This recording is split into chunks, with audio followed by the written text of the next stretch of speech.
So tonight's storm down the shore. Hurricane Jose may be skirting by the east coast, but the storm is stirring up the waves. In Ocean City, the swells are large, the surf is strong, and erosion is a major concern. And let's give you a live look now at Avalon. Look at those angry waves. A couple of people out getting a close look at it. Even though Jose is hundreds of miles offshore, the storm is making its presence known with wild waves, coastal flooding, and a lot of wind. And to the north in Belmar, Monmouth County, Jose's strong ocean current was too much for that pier. You see the support beams on the other end have fallen over as rough waves continue to batter the shoreline. As stormy as it is down the shore, it's a far cry from what could be happening if Jose had come closer to the shoreline. Good afternoon, everyone. I'm Jessica Dean. And I'm Yuki Washington. Jose is whipping up waves and flooding some areas. We have live Team 3 coverage for you. Cleve Bryan and Lauren Casey are down the shore, and Kate Bilo is tracking Jose in the Weather Center. We'll start with Cleve in North Wildwood. Okay, Cleve, tell us about the conditions surrounding you.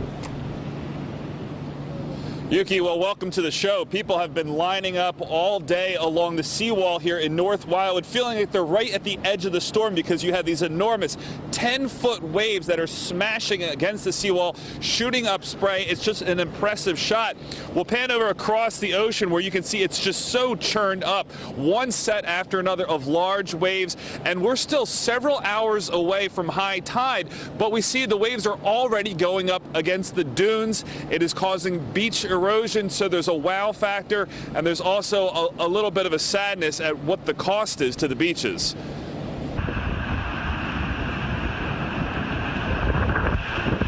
From watching to dodging waves along the seawall in North Wildwood.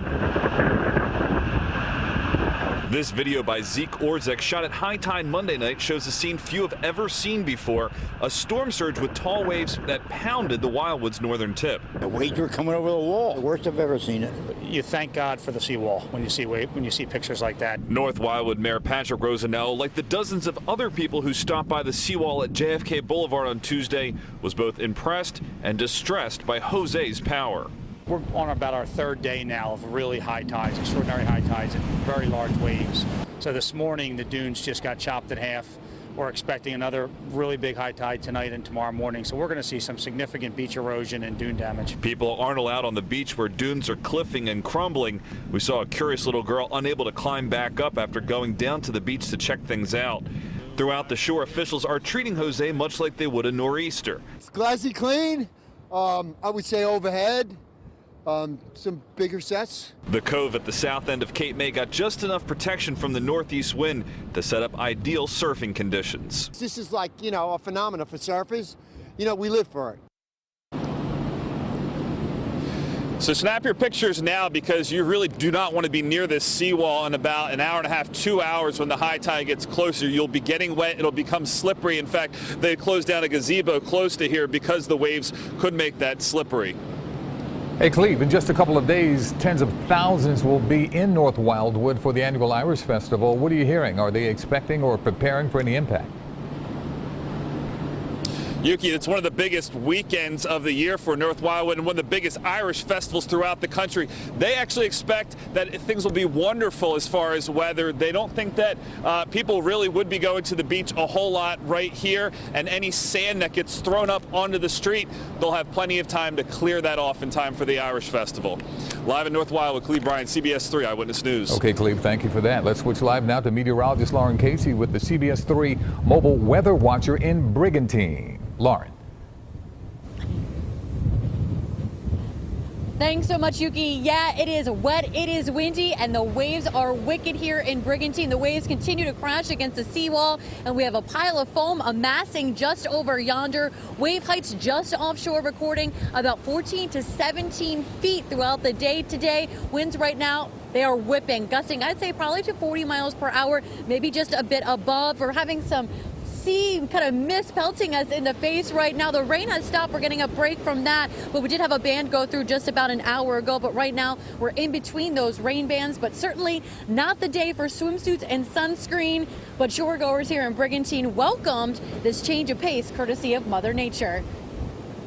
Today is fun to see the big waves and the clouds, and hoping for better weather tomorrow. We'd be on the beach if it wasn't for the weather.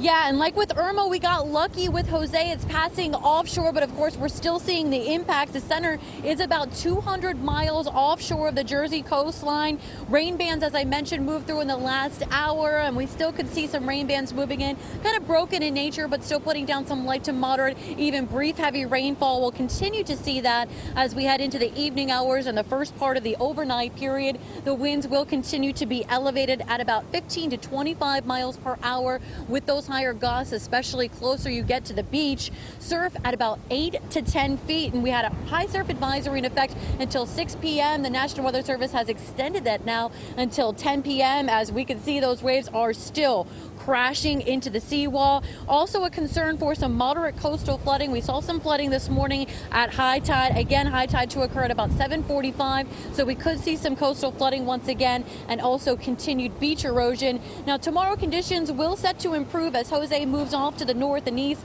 It is projected to circle around offshore, but the good news is it will weaken and dissipate due to cooler sea surface temperatures and stronger wind shear. So Jose's lifetime is coming to an end. It likely will make an extra tropical transition as we head into about the next couple of days. But even as the sun is going to come back out tomorrow and conditions will start to improve, that breeze will start to die down. We'll still have to be concerned just with the dangerous rip currents that are going to be persistent likely through the rest of the week and possibly into the upcoming weekend as Jose kind of hangs out offshore, and then we focus our attentions to Maria coming up the coast. Back to you. All right, Lauren, thanks so much. Take a look at the scene at Nassau Avenue in Margate, where there was a foot of water in the street at low tide.